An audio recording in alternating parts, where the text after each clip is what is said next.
Well, good morning, my precious Joanie girl. I hope you're doing well. This is your old buddy from Alabama, your kid brother, Rudy Jr., coming to you. I'm a man of my word, even though it takes me a long time sometimes to get it done, but I'm going to try and answer with a couple of videos some questions you asked me quite a long time ago. It's not one of my favorite subjects to discuss, but it is a subject that is worth discussing, and I can understand your interest in it. The fact of the matter is, I'm going to be kicking off my, you might remember that old page I used to do called Musings, Ramblings, and Other Thoughts from Mark on Facebook. I'm going to be reopening that up very, very soon with some daily devotionals and little teachings and stuff like that. But what I'm going to try to do as best I can, Joanie, and I do not claim to be an authority on this subject at all, dear, but you had asked me around the presidential election about the end times.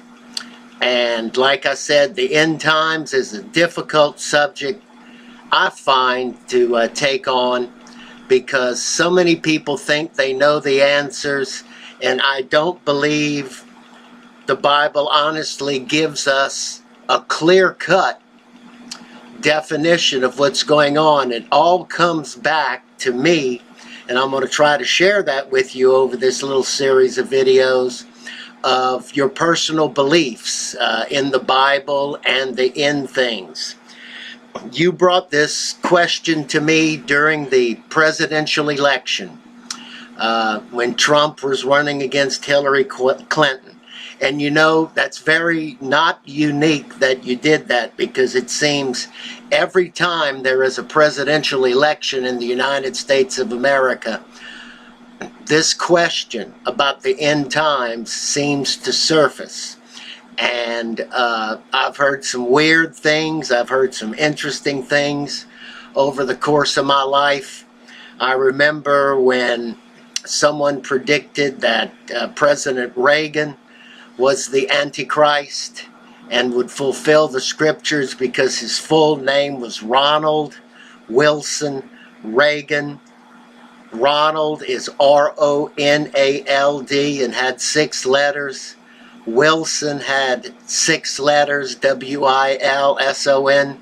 And Reagan had 6 letters, R-E-A-G-A-N. And so some people automatically assumed it might be him because of the connotation of his letters in his name equaling the mark of the beast number of 666.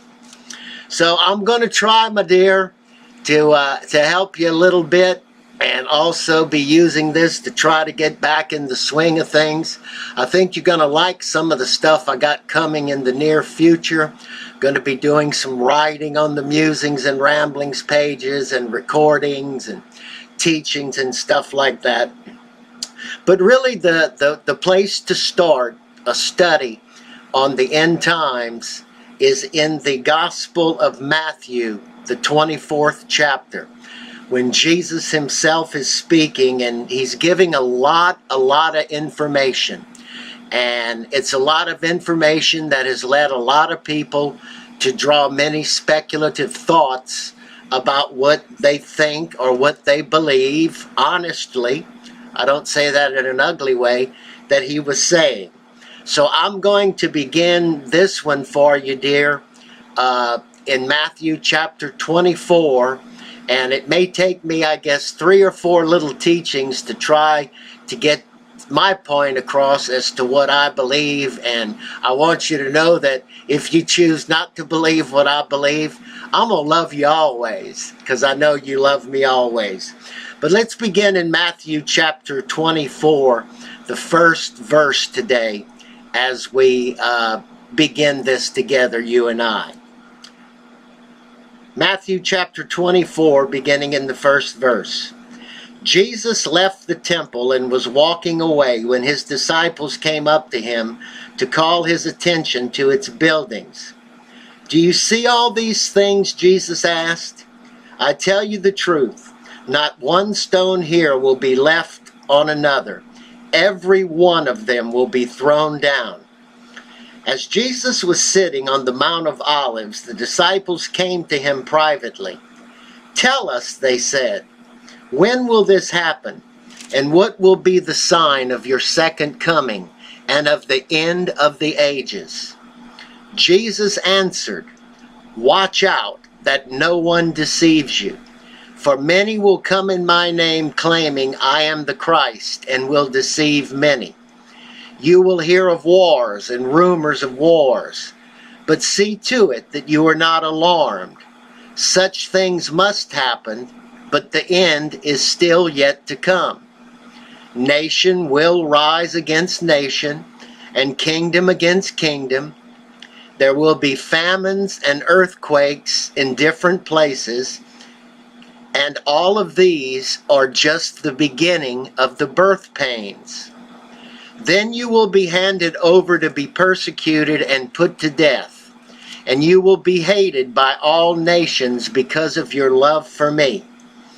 At that time, many will turn away from the faith and will betray and hate each other, and many false prophets will appear and deceive many people. Because of the increase of sin and wickedness, the love of most people will grow cold, but he who stands firm until the end will be saved."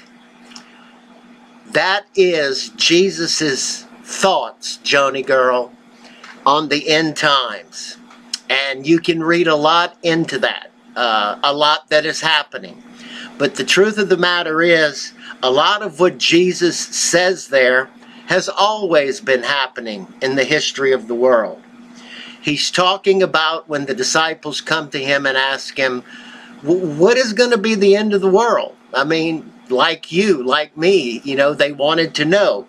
And Jesus begins to tell them. First of all, he says, be careful.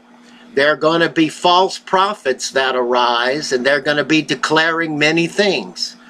Some of the things being predicting dates and times and such as to when the world itself is going to end. And we've seen an increase of that very, very much over the last few years.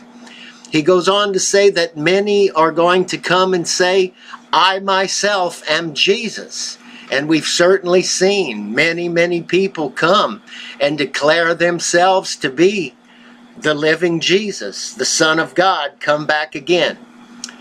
He says you're going to hear about wars and rumors of wars, and God knows in the history of the world,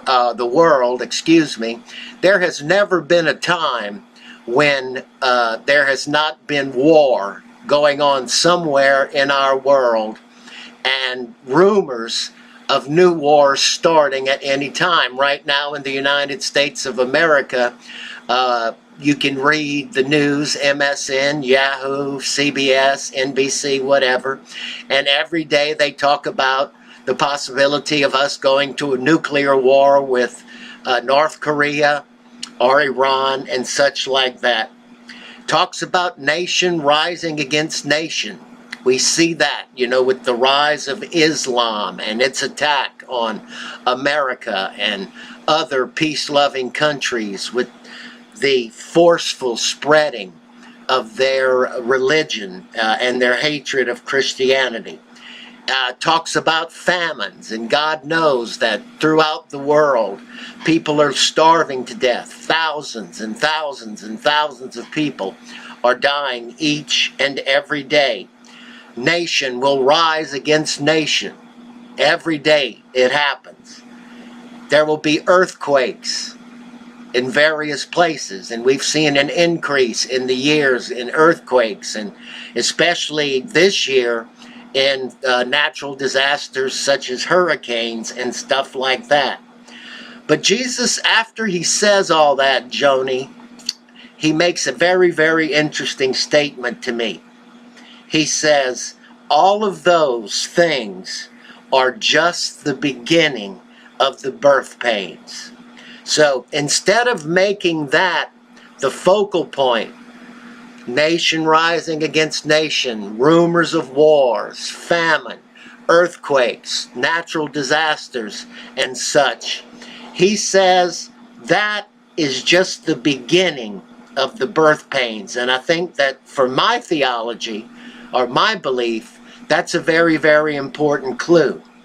He goes on to say, then you'll be handed over to death. And that's talking about the great supposed to come Christian persecution, when all the religions aligned themselves against Jesus and his Christian people and torture them and kill them because they refuse to deny that Jesus Christ is the living God and the Son of God, and on and on and on. And then he makes right here in verse 19 again another key statement to me.